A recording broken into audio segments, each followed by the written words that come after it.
Today is day 222. Consider the long tail. So I collect what I call idea books. These are books where the author expands on a concept that provides a unique perspective on an issue or problem that many people are looking the other way or see it differently. So it's usually a unique book. The book always becomes a bestseller, and then it kind of disappears into obscurity. When I'm stuck on an idea or I'm trying to think through a problem, sometimes I'll go through my bookshelf of these books that I've collected, that I call these idea books. And I just kind of go through the titles and I remind myself of what the book was about to see if I can uncover, a way to solve whatever problem I'm working on. One of these books is called The Long Tail by Chris Anderson. He's now the CEO of 3D Robotics.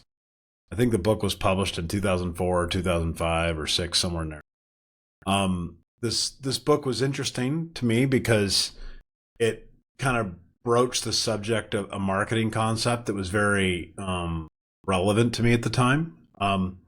So it caught my attention because many people in the business, colleagues of mine and other leaders, were focused on how to get market traction or market domination in a particular category that many people in our industry were buying.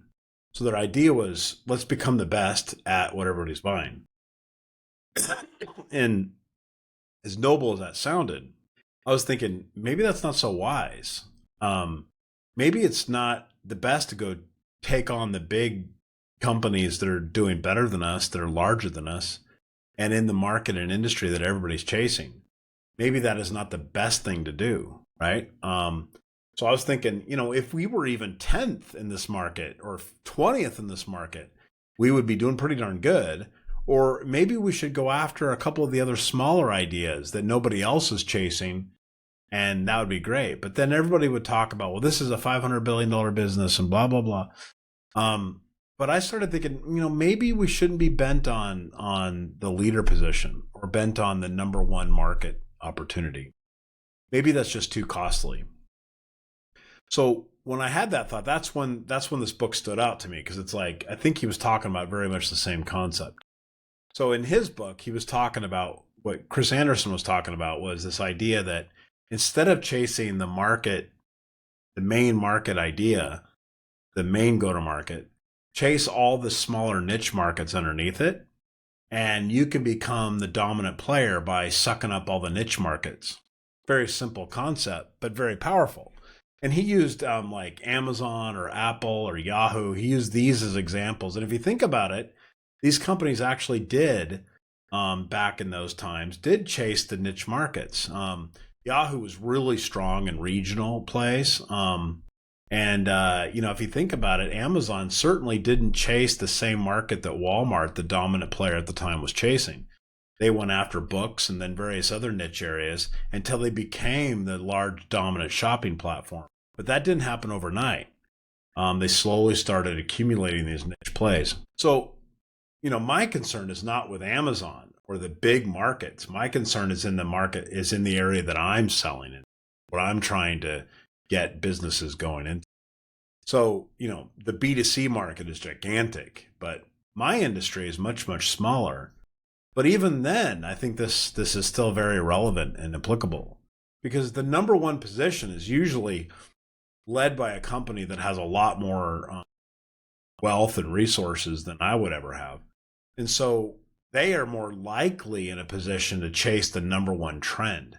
And I know the number one trend might be exciting and attractive, but more likely, I'm going to have more success chasing the other trends that less people are paying attention to.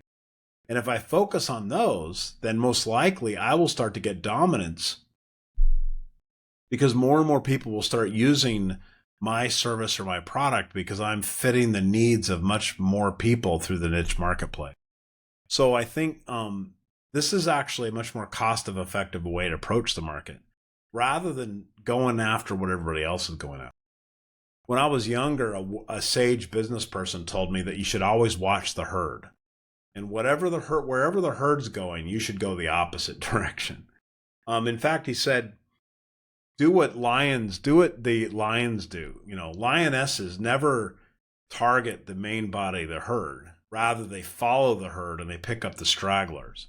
And that's because the stragglers are just easy to get because they're wounded or sick or whatever, and or they're the young ones or whatever. And so it's easier. So it takes less energy and they're less prone to failure. In addition, the best targets are sometimes going the opposite direction or leading somewhere else. And oftentimes that other direction is the best direction for you to go.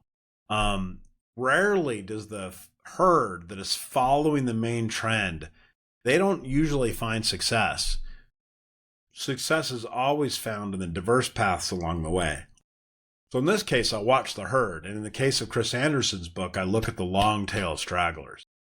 So with that, I'll say goodbye.